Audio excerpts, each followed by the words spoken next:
Hello everyone. तो आज हम बात करेंगे जेकेएसएसबी के जो भी एग्ज़ाम आ रहे हैं ना, सारे उनकी बात करेंगे, फिर उनके सिलेबस की बात करेंगे और बात करेंगे कि हम साइड बाय साइड सब एग्ज़ाम की कैसे प्रिपरेशन कर सकते हैं। ठीक है, प्लीज़ वीडियो एंड तक देखें, आपको एंड तक आपके डाउट क्लियर हो जाएंगे और आपको जो भी डाउट एंड में बचेगा आप कमेंट कर देना, फिर मैं उस पर वीडियो बना दूँगी। ठीक है, सबसे पहले एक बहुत मेन डाउट था, सभी बोल रहे थे कि जनरल साइंस कैसे कवर करनी है। देखो, जनरल साइंस जो है ना, उसमें कहाँ किस किस में आ रही है वो देखो, वाइल्ड लाइफ गाइड के पेपर में भी आ रही है, इंस्पेक्टर के पेपर में भी आ रही है, ठीक है, सुपरवाइज़र के पेपर में भी आ रही है, लैब अटेंडेंट के पेपर में आ रही है, फाइनेंस अकाउंट असिस्टेंट के पेपर में आ रही है, एएसटीओ के पेपर में भी आएगी और कांस्टेबल के पेपर में भी आएगी। ठीक है, कांस्टेबल में तो डाउट है, मतलब यार पिछली बार ना एक दो क्वेश्चन आया था हमें, तो हम बोल सकते हैं कि उसमें भी आ रही है। ठीक है, अब देखो हमें कहाँ से करनी है। एनसीईआरटी एक बहुत अच्छा सोर्स होता है साइंस का पढ़ने के लिए, बट जो हमें जेकेएसएसबी में पेपर आता है ना, उसमें जो एनसीईआरटी से आता है ना, वो मतलब आप ये बोल सकते हो कि फैक्चुअल एनसीईआरटी में कम दिया होता है।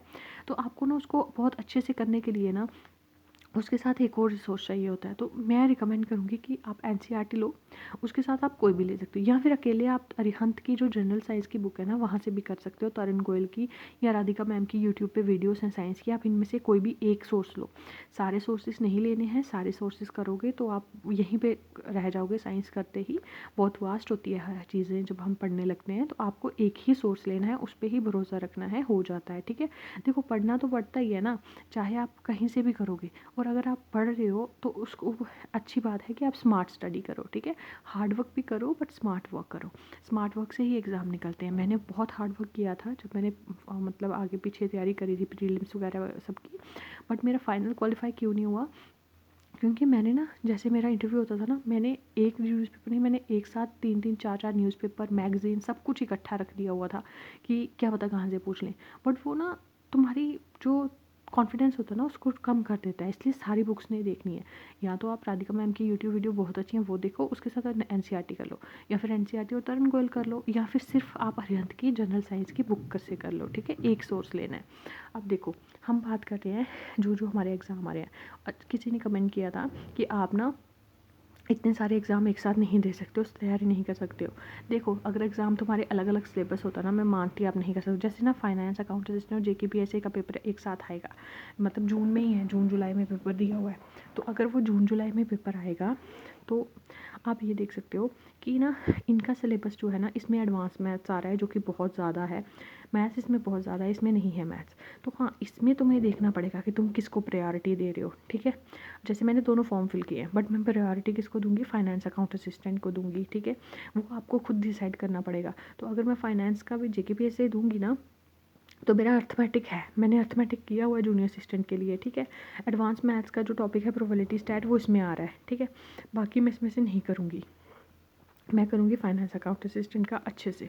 तो अब देखो पेपर जो है फाइनेंस फॉरेस्ट इंस्पेक्टर का है 15 मार्च को, 5 अप्रैल को है जूनियर असिस्टेंट का, फिर जून जुलाई में आएगा आपका फॉरेस्ट फाइनेंस अकाउंट असिस्टेंट, जून में शायद आपका जेकेपीएससी आ जाए, और फिर आपका अगस्त सितंबर में आएगा एएसटीओ का पेपर। ठीक है, अब जो फॉर्म लग रहे हैं ना, हाँ साथ में ये बोलूँगी, जो फॉर्म लग रहे हैं जैसे सुपरवाइज़र और इनके, आपको जिसमें लगता है ना आप कर सकते हो, आप वो फॉर्म भर देना। ठीक है, क्योंकि ये देखो हमें पता है जेकेएसएसबी ना बहुत पैसे लूटती है, एक तो इनको पैसे कम करने चाहिए फॉर्म के, बट फिर भी फॉर्म भरना ज़रूरी है, ये बाद में रिग्रेट ना हो। क्योंकि लास्ट टाइम ना मैंने फाइनेंस अकाउंट असिस्टेंट का ना फॉर्म नहीं फिल किया, क्योंकि जब फाइनेंस अकाउंट असिस्टेंट का पेपर था ना, उसके साथ ही मतलब जब जब फॉर्म फिल हुए ना, तब हमें ये हो रहा था कि जो फाइनेंस अकाउंट सिस्टम है और प्रीलिम्स है ना, वो मेंस हैं जो मेरे, वो साथ साथ में होंगे। तो फिर मुझे लगा कि मैं ये नहीं कर पाऊँगी, मतलब एक ही करना चाहिए, तो मैंने इसका फॉर्म ही नहीं फिल किया। लेकिन एंड में ये पेपर मतलब पोस्टपोन होता रहा, बहुत लटकता रहा, और बाद में मैंने बहुत रिग्रेट किया कि मुझे इसका फॉर्म फिल करना चाहिए था। इसलिए मैं बोलूँगी अगर किसी को ये है कि किसी ने कोई एग्ज़ाम क्लियर करना है इसमें से, तो आप ना फॉर्म फिल कर देना एक बार। ठीक है, जैसे अभी एएसटीओ के फॉर्म लग रहे हैं, कांस्टेबल के लग रहे हैं, जो जो फॉर्म फिल कर सकता है ना जिस जिसका, वो कर लेना। अब हम बात करेंगे कि जूनियर असिस्टेंट और फाइनेंस अकाउंट असिस्टेंट की तैयारी कैसे करनी है साथ में। ठीक है, आज मैं जूनियर असिस्टेंट और फाइनेंस अकाउंट असिस्टेंट की बता रही हूँ, कल मैं बताऊँगी कि फाइनेंस और जेकेपीएससी की साथ में कैसे करनी है। ठीक है, देखो 15 फ़ेब से 27 फ़ेब तक आपने क्या करना है, पहले जूनियर असिस्टेंट का मैथ्स करना है, क्योंकि जूनियर असिस्टेंट का पेपर पहले आ रहा है। फिर 10:30 से 2 बजे तक इंग्लिश करनी है, फिर 2:10 से 6 बजे तक JNK करनी है, ठीक है। और फिर उसके बाद एंड में आपने रिवीजन और PYQ करनी है, ये 27 फेब तक करना है आपने, ठीक है। अब जो ये मैंने टाइम दिया हुआ है ना, इसमें ये नहीं है, मैं बार बार बोलती हूँ, ये नहीं है कि आपने पूरे दिन बैठ के पढ़ना है। ये सिर्फ ये चीज़ें हैं कि आप इसमें अपना टाइम निकाल सके। जैसे 6 से 9 है, इसमें आप अपना ब्रेक दे सके 10 मिनट का, 20 मिनट का। फिर उसके बाद ये 1.5 घंटा है, यहाँ 1.5 घंटा है। और इसमें जो जैसे 2:10 से 6 बजे तक है, इसमें आपने 10 मिनट का, 20 मिनट का, आधे घंटे का, बीच में जब भी आपको ब्रेक लेना हो ले सकते हो, ठीक है। और जो टाइपिंग है, मैं ना 6 से 6:30 बजे तक टाइपिंग करती हूँ, ठीक है। मेरा रेगुलर यही है कि मैं 6 से 6:30 बजे तक टाइपिंग करती हूँ। टाइपिंग मत छोड़ना, जो जूनियर असिस्टेंट की तैयारी कर रहे हैं ना, आप अपनी टाइपिंग मत छोड़ना, टाइपिंग करते रहना। और हाँ, कोई मुझे ये बोल रहा था कि आप 12 घंटे पढ़ रहे हो, तो इसमें तो JKPS जो UPSC हो जाता है इतनी पढ़ाई से, आप यहाँ ऐसे इतना टाइम वेस्ट करो। देखो, मैं टाइम वेस्ट नहीं करी, मैंने UPSC के प्री भी दिए है, UPSC के मेंस भी दिए है, और मैं उसमें फेल, मतलब एंड में इंटरव्यू में आके फ़ेल हुई हूँ, ठीक है। इंटरव्यू में आके मैं फ़ेल हुई हूँ। मुझे पता है मैंने कितना टाइम दिया और मेरा नहीं क्लियर हुआ। और जब तुम्हारे पास ये होता है ना कि तुम्हारे पास एक ही चांस होता है कि तुम अपनी जॉब ले सको, तो तुम्हें इतना टाइम देना ही पड़ता है। और कंपटीशन बहुत ज़्यादा है। कंपटीशन अगर देखो ना आप, तो है भी नहीं, ठीक है। कंपटीशन वही एट द एंड 5,000 10,000 बच्चों में आता है, पर उनमें कंपटीशन बहुत ज़्यादा होता है। तो इसलिए ना, तुम चाहे तुम्हें लगता है कि तुम 10 घंटे पढ़ना चाहिए, चाहे तुम्हें लगता है कि तुम्हें 20 घंटे, सॉरी 12 घंटे पढ़ना चाहिए या 6 घंटे पढ़ के तुम कर सकते हो। सबका अपना अपना होता है, ठीक है। मैं किसी को यहाँ बैठ के ये नहीं बोल रही हूँ कि आप 12 घंटे पढ़ो, बस मैं ये बोल रही हूँ कि अपने लिए पढ़ो। तुम्हें अगर जॉब लेनी है ना, अपनी कंडीशन ठीक करनी है, अपनी फैमिली की कंडीशन ठीक करनी है ना, तो तुम्हें कोई एक 6 महीने तुम अगर 12 घंटे पढ़ लोगे ना, तो कुछ जाएगा नहीं तुम्हारा, उल्टा तुम्हें मिलेगा ही।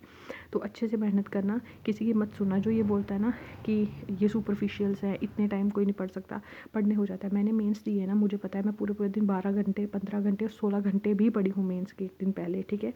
जब तुम एक बार बैठ जाते हो ना पढ़ने के लिए, जब तुम्हारा एक डायरेक्शन बन जाती है, जब तुम्हारा एक रूटीन बन जाती है ना, तब तुम कर लेते हो, ठीक है। अब बात करते हैं, यहाँ तक ये हो गया, आपकी JK ये सब कंप्लीट हो जाएगा। फिर उसके बाद 1 मार्च से 10 मार्च तक आपने वही जूनियर असिस्टेंट का मैथ्स, फिर इंग्लिश, फिर आपने यहाँ से JNK आपकी कंप्लीट है, आपने कंप्यूटर शुरू करना है, और रिवीजन, PYQ और अकाउंट्स शुरू कर देना है, ठीक है, 1 मार्च से। अब देखो, यहाँ से आपका इंग्लिश हो रही है, साथ साथ में JNK भी आपका हो रहा है, यहाँ पर आपने अकाउंट्स भी शुरू कर लिया है, और कंप्यूटर भी। देखो, ये मिलता जुलता सिलेबस है ना, इसमें ये सारी चीज़ें आ रही हैं इधर भी। तो ये जो मिलता जुलता है ना, उसको पहले आप करोगे। जब तक आप जूनियर असिस्टेंट का पेपर होता है ना, तब तक आप वही सिलेबस करोगे जो इन दोनों में सेम आ रहा है, और अकाउंट्स शुरू कर दोगे, क्योंकि अकाउंट्स ना वास्ट है, जिसने फर्स्ट टाइम पढ़नी है उसके लिए वास्ट है अकाउंट, ठीक है।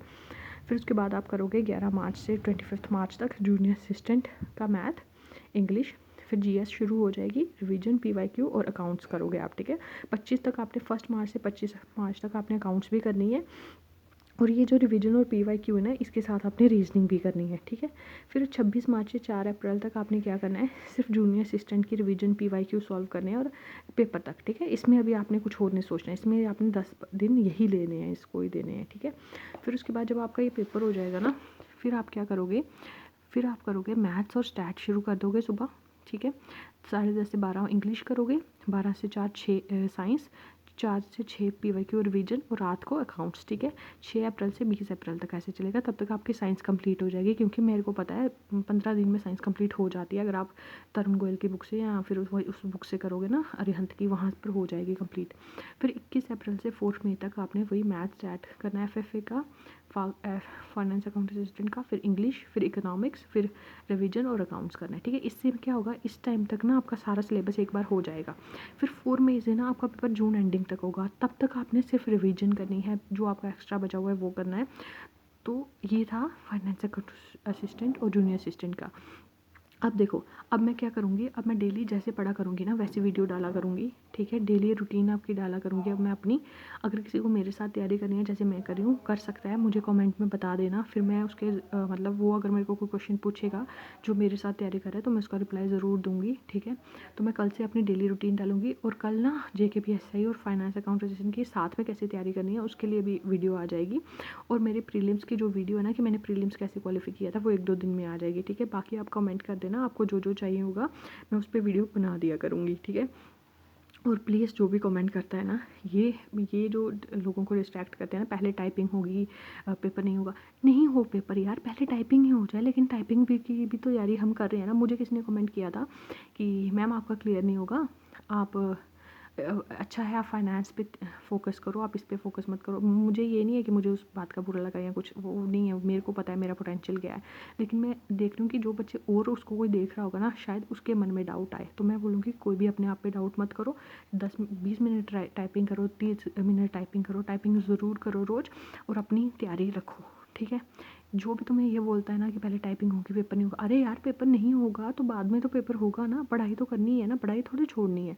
तो ना आप अच्छे से पढ़ो, पढ़ना पड़ेगा। आज नहीं पढ़ोगे ना, मेरी तरह मैंने 4-5 साल इसको दिए, मैंने अपनी पीएचडी भी इसके लिए छोड़ दी, ठीक है। सब कुछ मैंने मतलब अपनी पीएचडी की सीट छोड़ी मैंने, अपना 30,000 मुझे मंथली मिलना था, मैंने वो छोड़ दिया, ठीक है।